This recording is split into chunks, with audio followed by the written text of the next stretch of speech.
Bhaskar's area YouTube channel కు స్వాగతం.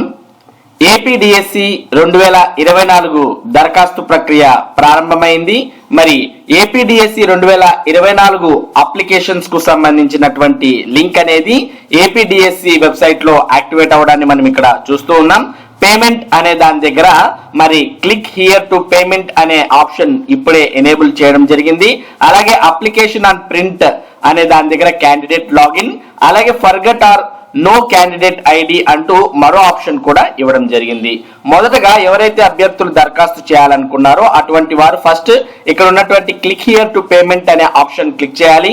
Click చేసిన తర్వాత అందులో ఉన్నటువంటి వివరాలన్నీ కూడా ఎంటర్ చేయాలి. ఫస్ట్ ఇక్కడ ఒక ఇన్ఫర్మేషన్ చూపిస్తుంది.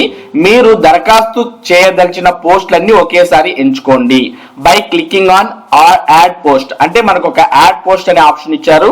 దాని ద్వారా మీరు దరఖాస్తు చేయదలిచిన పోస్టులన్నిటికీ ఒకేసారి ఎంచుకోండి అంటూ మరి దీంట్లో ఇవ్వడం జరిగింది. అలాగే ఇన్ఫర్మేషన్ బులెటిన్ నోటిఫికేషన్స్ కు సంబంధించిన లింక్స్ కూడా ఇక్కడ ఇవ్వడం జరిగింది. మరి ఇలా ఓపెన్ చేసిన తర్వాత మీ వివరాలన్నీ కూడా ఎంటర్ చేసి మరి మీరు మీ యొక్క ఏపీడిఎస్సి 2024 దరఖాస్తుకు సంబంధించిన పేమెంట్ అనేది పూర్తి చేయవచ్చు. దాని తర్వాత ఇక్కడ క్యాండిడేట్ లాగిన్ లో మరి మీ యొక్క అప్లికేషన్ ను సబ్మిట్ చేసి ప్రింట్అవుట్ తీసుకోవచ్చు.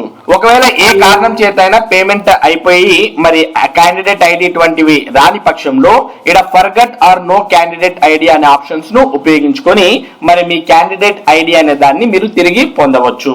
మరి ఇటువంటి ఆప్షన్ ఏపీ టెట్ కు లేదు. ఏపీ టెట్ వెబ్సైట్ లో కూడా ఇటువంటి ఆప్షన్ ఇచ్చి ఉంటే మరి చాలా మంది పేమెంట్ అనేది చేసినప్పటికీ వారి క్యాండిడేట్ ఐడి అనేది రాలేదు. మరి అటువంటి ఆప్షన్ ఏపీ టెట్ వెబ్సైట్ లో వస్తే చాలా బాగుంటుంది. చాలా మంది ఫీజు అనేది పే చేస్తున్నారు కానీ ఏపీ టెట్ కు సంబంధించి మరి వారికి క్యాండిడేట్ ఐడి అనేవి రావడం లేదు. మరో కొద్ది మంది అంటే చాలా మంది అప్లై చేసినటువంటి వారి అభిప్రాయం ప్రకారం గూగుల్ క్రోమ్ లో అప్లై చేస్తుంటే ఈ సమస్య అనేది ఉత్పన్నం అవుతుంది. గూగుల్ క్రోమ్ అనే బ్రౌజర్ కాకుండా వేరే ఏదైనా బ్రౌజర్ అంటే మొజిల్లా ఫైర్ ఫాక్స్ గానీ లేదా మరి మైక్రోసాఫ్ట్ కి సంబంధించిన ఎడ్జ్ గానీ ఇలాంటి బ్రౌజర్స్ ఉపయోగిస్తే వాటిలో ఈ ప్రాబ్లమ్స్ రావడం లేదు అని మరి చాలా మంది అభ్యర్థులు తెలియజేశారు. మరి మీరు కూడా ఈ సొల్యూషన్ ను ట్రై చేయండి. మరి ఏపీడిఎస్సికి సంబంధించి దరఖాస్తు ప్రక్రియ ప్రారంభమైంది.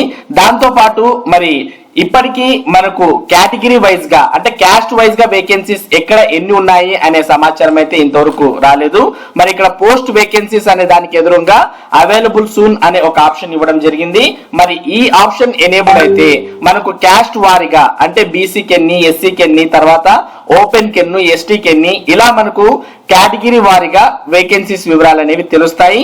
మరి ఈ వివరాలు తెలియాలంటే మనకి ఇక్కడ పోస్ట్ వేకెన్సీస్ కి ఎదురుగా ఉన్నటువంటి ఆప్షన్ ఎనేబుల్ కావాల్సిన అవసరం ఉంటుంది.